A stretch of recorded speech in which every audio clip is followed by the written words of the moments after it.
د پخوا زمانې خبره ده چې په یو کلي کې احمد او د هغه سپی شیرو اوسېدو او دوی به ساده زندګي تېروله. شیرو ته زما د زندګۍ خوږ ملګری، زه به ستا همیشه خیال ساتم.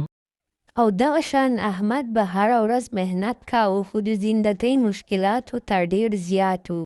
شیرو الله به په موږ باندې ښې ورځې راولي او دا د سختې ورځې به تېرې شي. او دغه شانتې وخت تېرېده چې یوه شپه احمد ډېر زیات بیمار او کمزوری شو. احمد شیرو ته وویل شیرو ما نن خوب هم نه راځي او په دې وجود مې څه سخته شانتې ده، ورځه ته یې فکر مه کوه، الله به خیر کړي. او دغه شان کې شیرو د احمد خبره واورېده نو په زړه کې ډېر تکلیف او غم محسوس کو او سوچ یې شروع کو چې اوس به زه د احمد مدد کوم او دغه شانتې هغه بار ته رامنډه کړه او اخوا دېخوا یې منډې وهل شروع کړه چې څه مدد وکړي. نو شیرو د یو کور دروازه وټکوله او دننه ورغی نو دا کور خلک حیران شو. انا دا خو د احمد سپی شیرو دی. وایي شیرو څه خبره ده، ولې داسې وارخطایي؟ نو بیا شیرو ورته ټوله قصه بیان کړي او بهر ته خلک راوباسي د مدد دپاره. هلکه زه راځئ چې د احمد مدد وکړو. او دغه شانتې خلک د احمد د مدد دپاره راورسېدل. د دې هلک حالت خراب دی خو الله به خیر کړي. ته فکر مه کوه، اوس مې ورله دوایي ورکړله، د دې سره به ښه شي. شیرو د خپل مالک زندگی بچ کړله.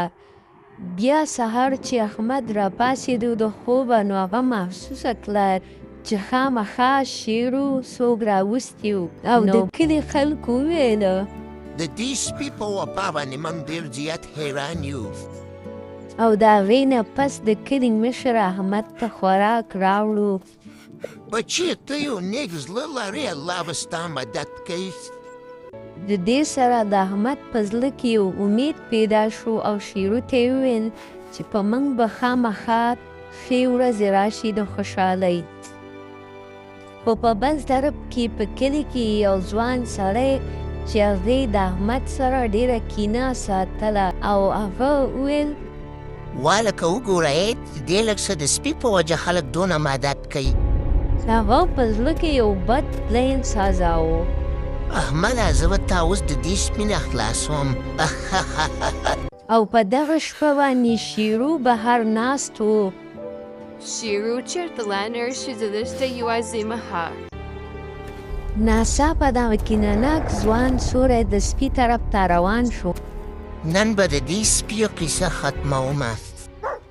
شیرو یو عجیبه اواز واورېدو او احمد ورته غږ وکړو.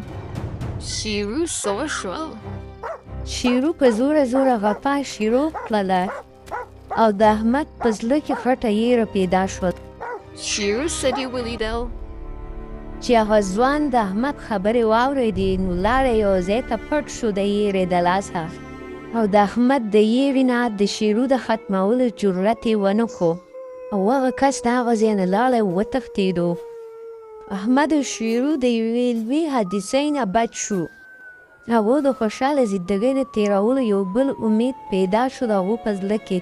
امید لرم چې ویډیو به م خوښه شوي دا چینل خامخا سبسکرایب کړئ، ویډیو لایک کړئ د داسې قسمه ویډیوګانو دپاره.